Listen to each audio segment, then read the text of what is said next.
ఆయన కూడా చాలా బాధపడుతున్నారు. పబ్లిక్గానే వారు డ్యూటీలో ఉండి కూడా వీడియోలు రిలీజ్ చేశారు. ఏమంటారు జేడీ లక్ష్మీనారాయణ గారు?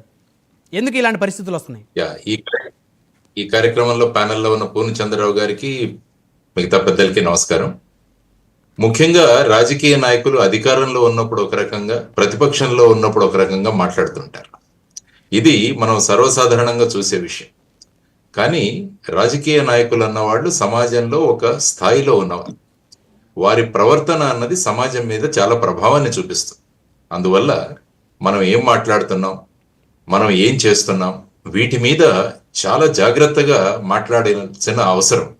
ఎందుకంటే వీళ్ళే ఈ విధంగా మాట్లాడుతున్నారా కదా అని చెప్పి మిగతా వాళ్ళందరూ కూడా ఈ విధంగా మాట్లాడడం అన్నది చాలా దురదృష్టకరం. అంటే మీరు అన్నట్టు రాజకీయ నాయకులు చాలా మంది చాలా వ్యాఖ్యలు చేశారు.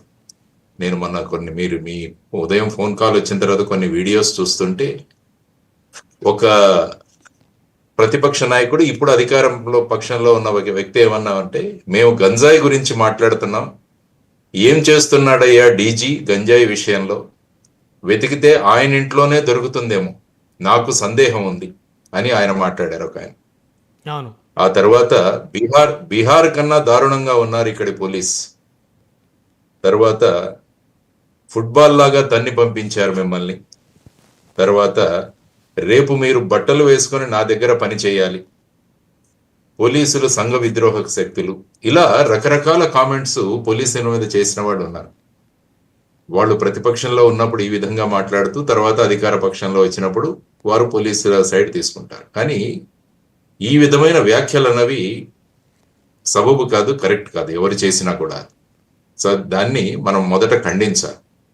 తర్వాత ఏంటంటే, మిగతా అసోసియేషన్స్ కు చాలా పెద్ద అసోసియేషన్స్ ఉన్నాయి. టీచర్స్ అసోసియేషన్స్ ఉన్నాయి, ఎంప్లాయీస్, మన సెక్రటరియట్ సచివాలయం ఎంప్లాయీస్ అసోసియేషన్స్ ఉన్నాయి. వారందరూ కూడా సమ్మెలకు వెళతారు, ఇవన్నీ అడుగుతారు. కానీ పోలీసులు ఆ విధంగా చేయలేరు. ఎందుకంటే police restriction of rights act అని ఒకటి ఉన్నది. అంటే పోలీసులు అసోసియేషన్లా ఫామ్ అవ్వకూడదు, వారు ఈ విధంగా ధర్నాలు ఈ విధంగా చేయకూడదు, ఇవన్నీ కూడా పోలీసుల మీద. ఎందుకంటే పోలీస్ అన్నది చాలా ముఖ్యమైన ఒక సంఘటన. వారు ప్రజలను వారి మీద జరగబోయే నేరాలు వీటి నుంచి ఈ శక్తులను ఆపడానికి విస్తృతమైన అధికారాలు ఇవ్వడం జరిగింది. సో 24 గంటలు పనిలో ఉంటారు. ఆ తర్వాత వచ్చేసి ప్రజల యొక్క రాజ్యాంగంలో ప్రజలకు ఇచ్చిన ఫండమెంటల్ రైట్స్ ఏవైతే ఉన్నాయో, ముఖ్యంగా రైట్ టు లైఫ్ అన్నదాన్ని ప్రొటెక్ట్ చేసేవాళ్ళు పోలీసు. సో ఈ విధమైన బాధ్యతలతో పనిచేస్తున్న వాళ్ళని ఈ విధమైన వ్యాఖ్యలతో వాళ్ళను నిరుత్సాహపరిస్తే ఏమవుతుందంటే, సమాజంలో వారి పరిస్థితి ఏమవుతుందన్నది ఆలోచించాలి మనం. పోలీసుల యొక్క స్థానాన్ని మెయింటైన్ చేయడం, వాళ్లకు విశిష్టమైన స్థానాన్ని ఇవ్వడం అన్నది అందరి బాధ్యత. అంటే పోలీసుల్లో కూడా తప్పులు చేసేవాళ్ళు లేరని కాదు, కానీ వారి మీద చర్యలు తీసుకోవడానికి అనేకమైన మార్గాలు ఉన్నాయి. ఆ మార్గాలను అవలంబించాలి. కానీ ప్రజల్లో, పబ్లిక్ లో ఈ విధంగా మాట్లాడి, దీన్ని ప్లేయింగ్ టు ది గ్యాలరీ అంటాం. అంటే పబ్లిక్ కన్జంప్షన్ కోసం ఈ విధంగా మాట్లాడడం అన్నది ముందు కరెక్ట్ కాదు. కాబట్టి ఈ విధమైన కామెంట్లు ఎవరైనా చేస్తున్నారంటే వాళ్ళు వెంటనే విత్డ్రా చేసుకోవాలి. ఇటువంటి కామెంట్లు చేసిన వాళ్ళు ఏ పార్టీ వాళ్ళైనా సరే వారికి చట్టపరంగా చర్యలు తీసుకోవాలన్నది కూడా పోలీసులు చేయాల్సిన అంశం.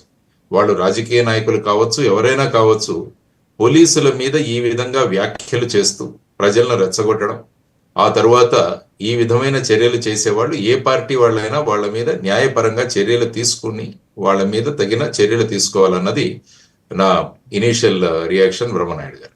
రైట్. థ్యాంక్ యూ జేడీ గారు. మళ్ళీ వస్తాను మీ దగ్గరికి. మనతోటి పూర్ణచంద్ర గారు, మాజీ ఐపీఎస్ అధికారి, ఏసీబీ మాజీ డీజీపీ.